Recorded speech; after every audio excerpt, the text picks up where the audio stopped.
আসসালামু আলাইকুম প্রিয় দর্শকবৃন্দ। আজকের আলোচনায় আমরা জানব ১০টি বিশেষ আমল সম্পর্কে, যা একজন মানুষের ভাগ্য পরিবর্তন করতে পারে।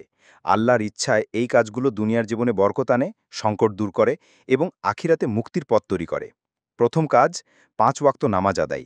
নামাজ হলো ইসলামের ভিত্তি। কুরআনে বলা হয়েছে যে নামাজ মানুষকে অশ্লীলতা ও অন্যায় কাজ থেকে বিরত রাখে। নিয়মিত নামাজ আদায়কারী ব্যক্তি আল্লাহর রহমত লাভ করে, জীবনের বিপদ থেকে রক্ষা পায় এবং তার রিজিকে বরকত আসে। একজন সাহাবী রাসূলকে জিজ্ঞাসা করেছিলেন, কোন কাজ আল্লাহর কাছে সবচেয়ে প্রিয়? তিনি উত্তরে বলেছিলেন, নির্দিষ্ট সময়ে নামাজ আদায় করা। অর্থাৎ নামাজ শুধু ইবাদত নয়, বরং ভাগ্য পরিবর্তনের মাধ্যমও বটে। দ্বিতীয় কাজ, পিতামাতার দোয়া। পিতামাতার সন্তুষ্টি আল্লাহর সন্তুষ্টি। নবী করিম সাল্লাল্লাহু আলাইহি ওয়াসাল্লাম বলেছেন, মা বাবার দোয়া সন্তানের জন্য জান্নাতের দরজা। অনেক সময় আমরা জীবনে বিভিন্ন সমস্যায় পড়ি, কিন্তু মা বাবার দোয়া আমাদের জন্য রহমতের কারণ হয়ে দাঁড়ায়। ইতিহাসে এমন অনেক উদাহরণ আছে যেখানে বাবা মায়ের সন্তুষ্টির কারণে সন্তানরা দুনিয়াতে সম্মান, রিজিক ও বরকত পেয়েছে। তৃতীয় কাজ, তাওবা ও ক্ষমা প্রার্থনা। মানুষ ভুল করে, পাপ করে, কিন্তু আল্লাহ অসীম দয়ালু। কোরআনে বলা হয়েছে, যারা আল্লাহর কাছে ক্ষমা চায় এবং তার দিকে ফিরে আসে, তিনি তাদের জন্য আকাশ থেকে বরকত বর্ষণ করেন এবং রিজিক বৃদ্ধি করেন। নিয়মিত ক্ষমা চাওয়া, নিজের গুনাহ স্বীকার করা এবং আল্লাহর কাছে ফিরে আসা মানুষের অন্তরকে পরিষ্কার করে দেয় এবং জীবনে নতুন দুয়ার খুলে দেয়।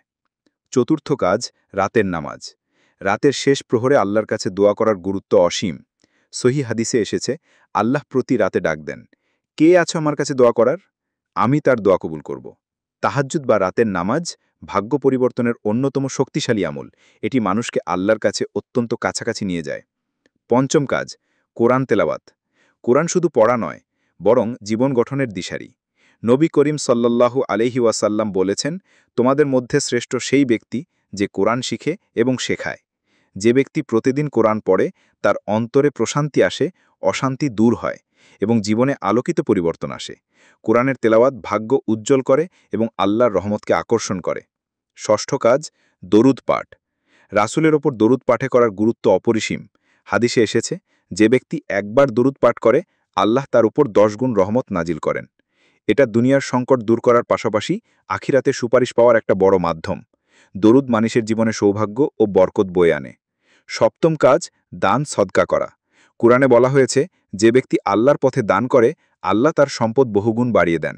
সদকা বিপদ দূর করে, রোগব্যাধি থেকে রক্ষা করে এবং রিজিকে বরকত আনে। ইতিহাসে এমন অনেক কাহিনী আছে যেখানে সামান্য দান মানুষের জীবন বদলে দিয়েছে। অষ্টম কাজ, মানুষের সাথে সুন্দর ব্যবহার।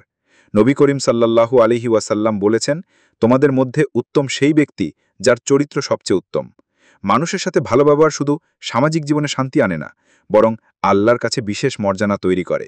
সুন্দর আচরণ ভাগ্য পরিবর্তনের অন্যতম কারণ। নবম কাজ, আল্লাহর উপর ভরসা করা।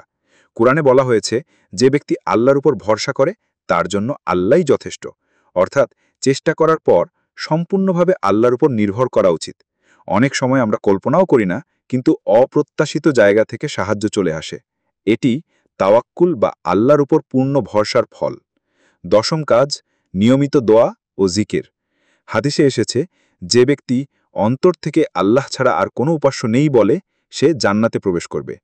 এছাড়া সুবহান আল্লাহ, আলহামদুলিল্লাহ, আল্লাহু আকবার ইত্যাদি জিকির মানুষের অন্তরকে শান্ত করে, পাপ মুছে দেয় এবং জীবনে আল্লাহর রহমত ডেকে আনে। প্রিয় দর্শকবৃন্দ, এই 10টি কাজ একজন মানুষের ভাগ্য উজ্জ্বল করতে পারে, রিজিক বাড়াতে পারে এবং জীবনে কল্যাণ আনতে পারে। এগুলো শুধু দুনিয়ার জন্য নয়, বরং আখিরাতের মুক্তির পথও তৈরি করে। তাই আমাদের সবার উচিত এই কাজগুলোকে জীবনের অংশ করে নেয়া।